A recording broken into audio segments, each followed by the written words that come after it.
being comfortable out on the road, being comfortable with your setting, your home. It's a home on wheels, so having all the comforts of home, it's right here. How else are you going to get to the deck without a staircase? This is what draws most of the attention. This is a wood stove that I built myself. Very cozy, very homey. It brings a little bit of home into our tiny home. I'm always tinkering, building, always have a project going, some challenge.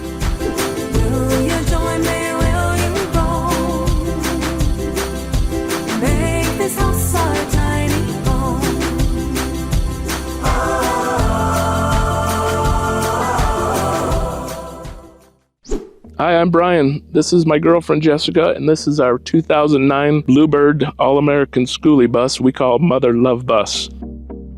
What was I doing before the Schoolie? Building Volkswagens, restoring old cars, and just always tinkering with something, looking for adventure, looking for some way to get out and about. I followed a lot of Schoolie pages and whatnot, and vans, and thought, man, I could build one of those. We just started shopping and watching for buses, and this one just happened to come up right up the road from us, and we looked at it a few times and thought, yeah, that's a good candidate. So we picked it up and brought it home and yanked out the seats and started camping. So welcome to the outside of the bus. The front door is custom. I built this. Took off the original pneumatic air doors. There was no way to lock those doors, so when you go out and about to your adventures or hiking or swimming, you couldn't lock your house up. I welded everything and then put a Bluetooth door locking system, so you don't have to bring the keys, you don't have to bring your phone, whatever. You punch the code, or if you do bring your phone, punch it in on your phone. It remote unlocks it or remote locks it. Starting at the front of the bus is our shore power plug, 30 amp plug. I went with 30 amp instead of the 50. That will run everything on the Schoolie. Diesel fill up for the coach. Down here is the mechanical, the diesel heater, the on-demand water heater, as well as storage, shore power cord, gas cans. The heater blows up underneath the cabinets. The plug on the outside, a regular 110 plug for when we set up the shade canopy outside for picnics or whatever. Next to it is 27-gallon propane tank. I welded the bracketry to hang it from the frame. With a propane tank this big, I would guess it would last 4 to 5 months without having to refill. There is a port that can be pulled off and plugged into a stove outside here where we're picnicking or grilling outside the bus, which is nice. This is the water ports plugging into the city water versus filling up the tank that was underneath the bed. Battery compartment for the bus itself, the engine, it is strictly just for the bus. The battery, all the other batteries are the solar batteries. Back here in the engine compartment, we have a disconnect, just kind of a safety feature, disconnects the batteries from the Schoolie, eliminates those vampire draws that you hear about. Can't trace down what's draining your battery, you just shut the system off right there.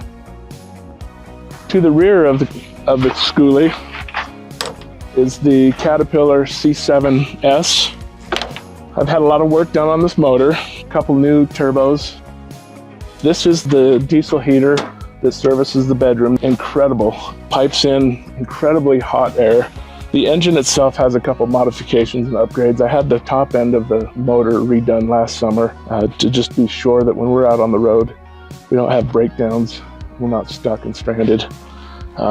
It's so far been a great motor. When we bought it, it had 115,000 miles on it, which is barely broke in for these big diesel motors. I think we've put 8,000 miles on it since then.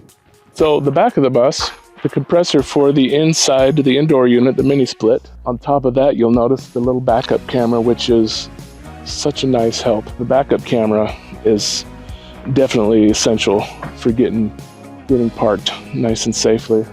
So now we're to the driver's side of the bus. This is the old emergency door, which I had to flip to the other side. It opened the wrong side for what I'm about to show you. Off the side here is a catwalk, which folds down, that leads to the fold down staircase. How else are you going to get to the deck without a staircase? So out the side door, up the staircase to the platform, and enjoy the greatest cup of coffee you'll have any morning. So the deck up above is all aluminum, which is very nice. You don't get the weight of the roof and the top heaviness going down the road. It was actually, a friend had it already made when I came to him with some dimensions of what I wanted to build, and he says, hey, come check this out. And I says, that is perfect. So we bought it. We muscled it up on top of the brackets that I welded up there. Eventually there'll be hammocks up there. We go up there with our camp chairs.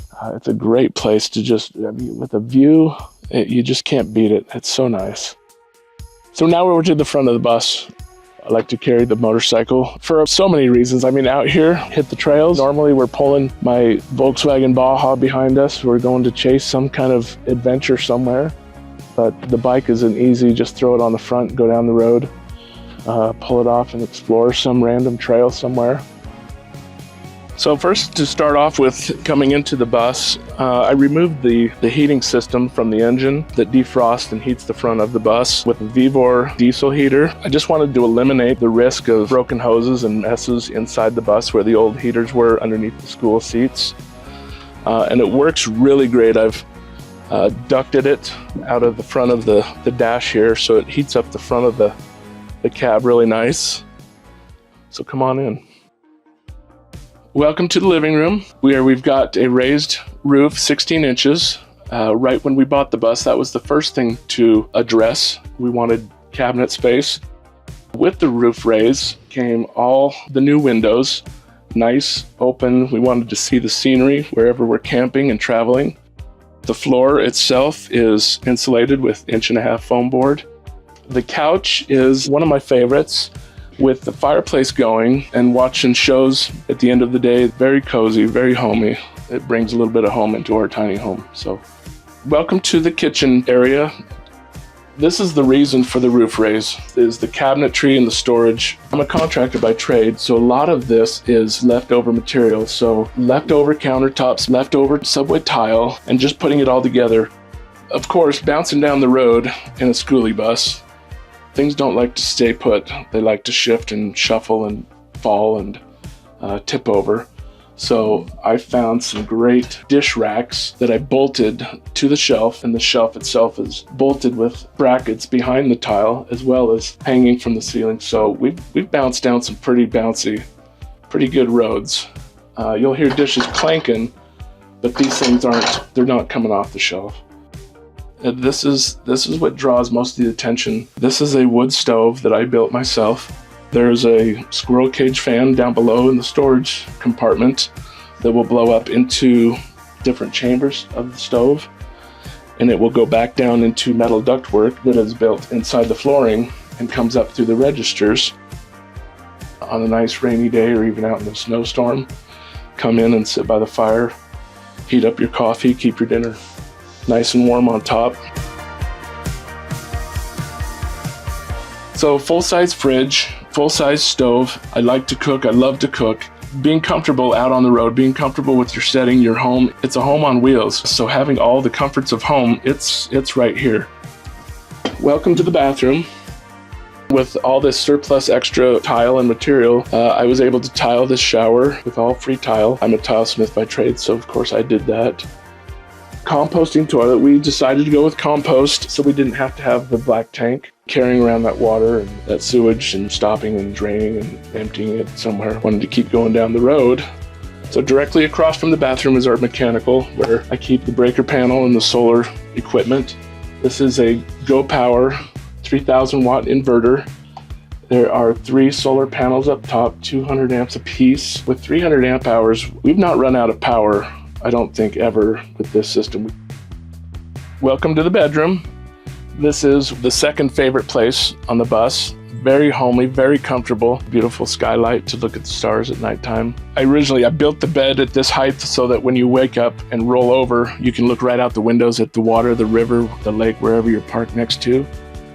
Underneath the bed is the 65-gallon freshwater tank with the pump system underneath the floor on the other side. The bed also does tilt up to access extra storage underneath. We've got the 4th source of heat for the school bus, which is the mini split. It services 400 square feet, as well as the 3rd diesel Vevor heater on the bus. The vent is back here.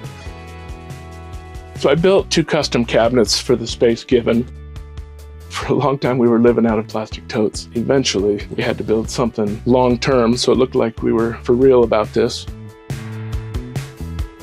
As far as changing my lifestyle, why move into a schoolie? Why any of this? I think it's just an extension of just getting out there. I mean, you can jump in your car and go out to the hills and explore and whatever, but bring the house along with you. Get out on the road, you can get out a little bit further. Well, what's the future of Mother Love Bus? Well, anything's possible. It's actually currently for sale. You can inquire, reach out to me. I'd be glad to answer any questions. I'm always tinkering, building, always have a project going, some challenge that's just pushing me a little more creatively. It's just a matter of just on to the next project and being happy with the last one. If you like this week's episode, please make sure to like, share, and subscribe. And check back soon because we have new unique home tours publishing all the time. And if you'd like to join our team and get access to members-only content and unique perks, make sure you click on the join button below.